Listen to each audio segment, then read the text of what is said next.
एक सुदूर घाटी में बसा सूरजपुर गांव था। ये एक ऐसी जगह थी जहाँ खेत सुनहरे रंग से लहलहाते थे और बच्चे हंसी और खेल से हवा भर देते थे। गांव के हर दिल में खुशी बसती थी। गांव के बीचों बीच एक विशाल बरगद का पेड़ था जो पीढ़ियों से गांव वालों की कहानियों का साक्षी था।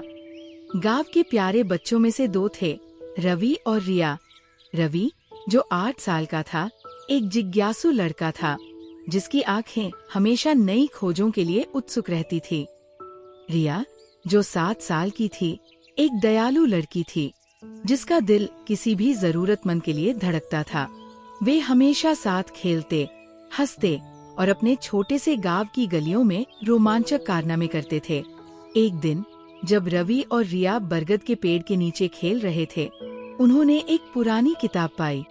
किताब धूल से सनी हुई थी और उसके पन्ने पीले पड़ गए थे, लेकिन बच्चों की उत्सुकता ने डर को हरा दिया। रवि ने सावधानी से किताब खोली और रिया उसके बगल में बैठ गई। जैसे ही उन्होंने पन्ने पलटे, उन्हें एक कहानी मिली जो उन्हें रोमांचित कर गई। ये कहानी एक क्रूर चुड़ैल के बारे में थी जिसका नाम था कालाद्री। कालाद्री को गांव वालों ने अन्यायपूर्ण तरीके से गांव से निकाल दिया था और उसने जाते समय गांव को श्राप दे दिया था। श्राप ये था कि गांव की खुशियां धीरे धीरे खत्म हो जाएंगी और गांव हमेशा उदासी में डूबा रहेगा। कहानी पढ़कर रवि और रिया डर गए, लेकिन उन्होंने उम्मीद नहीं छोड़ी। उन्होंने तय किया कि वे गांव को चुड़ैल के श्राप से बचाने के लिए कुछ करेंगे। अगली सुबह रवि और रिया ने एक साहसिक यात्रा शुरू की। वे रहस्यमय जंगल की ओर निकल पड़े, जहां कालाद्री का अड्डा माना जाता था। जंगल घना और डरावना था।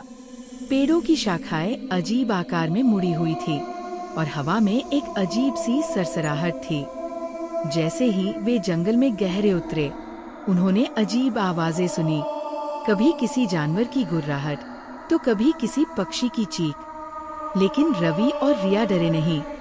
उन्होंने एक दूसरे का हाथ थामा और आगे बढ़ते रहे।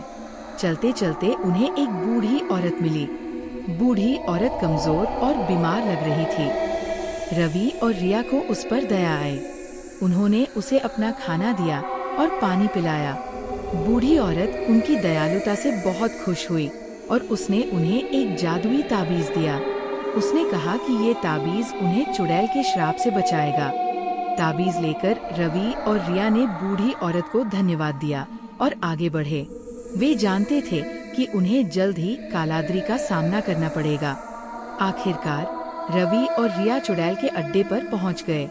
अड्डा एक अंधेरी और बदबूदार गुफा थी। गुफा के अंदर अजीबोगरीब चीजें रखी हुई थी, जड़ी बूटियां, दवाइयाँ और तज। गुफा के बीच में एक बड़ा कड़ाही था जिसमें अजीबोगरीब चीजें उबल रही थी। तभी कालाद्री प्रकट हुई। वह एक डरावनी दिखने वाली चुड़ैल थी जिसके चेहरे पर झुर्रियां थी और आंखों में गुस्सा भरा हुआ था। तुम यहाँ क्या कर रहे हो? कालाद्री ने गुस्से से पूछा। रवि ने डरते हुए जवाब दिया, हम गांव को तुम्हारे श्राप से बचाने आए हैं। कालाद्री हंसी। तुम बच्चे मुझे क्या हराओगे? मैंने पूरे गांव को श्राप दिया है। हम तुम्हें हरा सकते हैं, रिया ने दृढ़ता से कहा, क्योंकि हमारे पास प्यार और दया है। ये सुनकर कालाद्री और भी गुस्से में आ गई।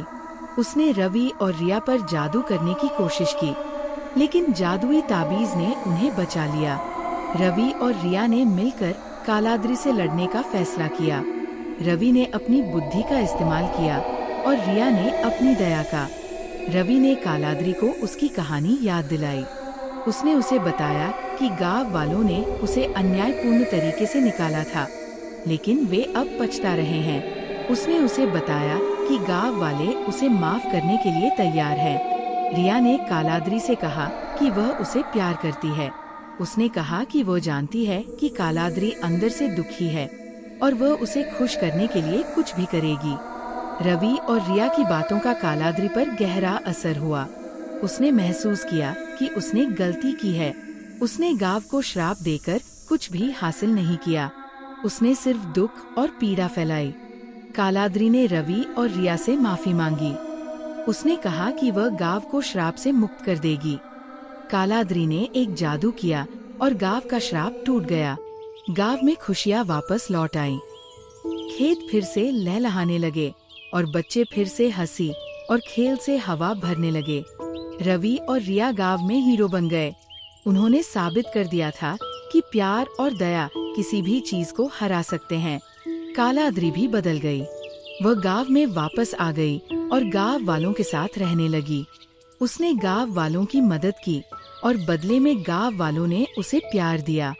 इस कहानी से हमें ये सीख मिलती है कि हमें हमेशा दूसरों के प्रति दयालु रहना चाहिए।